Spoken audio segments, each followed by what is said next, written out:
बांग्लादेश में लगातार हिंदुओं पर हो रहे अत्याचार, आखिर कब एक्शन लेगी मोदी सरकार। पाकिस्तान समेत दुनिया के तमाम मुस्लिम देशों में हिंदुओं पर अत्याचार की खबरें सुर्खियों में। आखिर क्यों बांग्लादेश और पाकिस्तान में हिंदुओं की संख्या कम होती जा रही है। भारत को हर कोई अल्पसंख्यकों के मुद्दे पर ज्ञान देता रहता है, फिर चाहे वह वामपंथी गैंग ही क्यों न हो।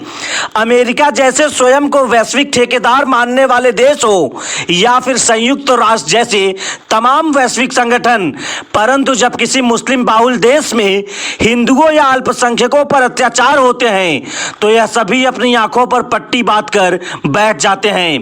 पाकिस्तान समेत दुनिया के तमाम मुस्लिम बाहुल देशों में हिंदुओं पर लगातार हमले और अत्याचार की खबरें सुर्खियों में बने रहते हैं।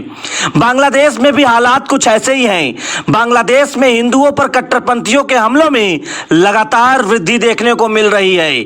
हमारे पड़ोसी देश में हिंदुओं को चुन चुन कर निशाना बनाया जा रहा है, उन्हें मारा जा रहा है, उनके धार्मिक स्थल और प्रतीक चिन्हों को निशाना बनाया जा रहा है, यहाँ तक कि बलात्कार की घटनाएं भी सामने आ रही हैं। हाल ही में बांग्लादेश में ऐसी कई घटनाएं देखने को मिली हैं, लेकिन क्या मजाल कि कोई वैश्विक ठेकेदार इस मामले पर किसी तरह की कोई प्रतिक्रिया दे।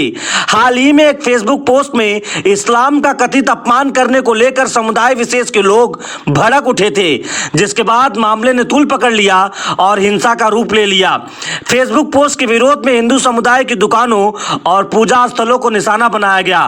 नौरेल जिले के साहपारा गांव में हिंदुओं के घरों में तोड़फोड़ की गई और कट्टरपंथियों ने एक मकान को आग के हवाले तक कर दिया। हिंदुओं के खिलाफ लगातार हो रही इन्हीं घटनाओं के विरोध में बांग्लादेश में अल्पसंख्यक समुदाय से जुड़े लोग सड़कों पर उतर आए। शुक्रवार को चटगांव में हिंदू समुदाय से जुड़े लोगों ने हिंदुओं पर हो रहे हमले, हत्याएं और बलात्कार के विरोध में एक विरोध रैली भी निकाली। वहीं इस प्रदर्शन से बांग्लादेश में हिंदुओं पर बढ़ते हमले के संबंध में स्थानीय राष्ट्रीय मानवाधिकार आयोग NHRC ने गृह मंत्रालय को गहन जांच करने के निर्देश दिए थे।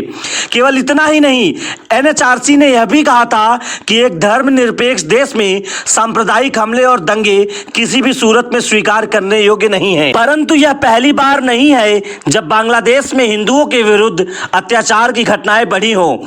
कुछ आंकड़ों पर नजर डालें तो पता चलता है कि बांग्लादेश में लगातार हो रहे हमलों के कारण हिंदुओं की जनसंख्या घटती चली जा रही है।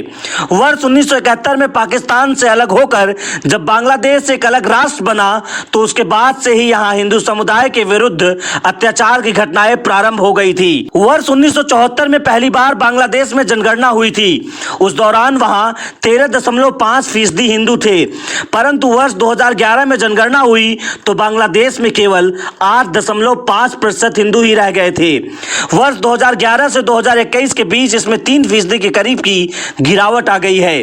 साल दर साल यहाँ हिंदुओं की जनसंख्या में कमी ही आ रही है। तमाम रिपोर्ट्स बताती हैं कि वर्ष 2013 से 2021 के बीच बांग्लादेश में हिंदुओं को निशाना बनाते हुए 3600 हमले हुए। देखा जाए तो हिंदुओं के समर्थन में आवाज उठाने वाला एकमात्र देश भारत ही है, और जब भारत के पड़ोस में ही इस तरह से हिंदुओं पर अत्याचार हो तो ऐसे में उसके लिए इन घटनाओं के विरोध में आवाज उठाना बेहद जरूरी हो जाता है। अब समय आ गया है कि भारत बांग्लादेश में हिंदुओं पर हो रहे अत्याचार के विरुद्ध आवाज उठाए और साफ शब्दों में स्पष्ट करे कि अब बस बहुत हुआ, संभल जाओ, नहीं तो हमें कार्रवाई करने पर मजबूर होना पड़ेगा।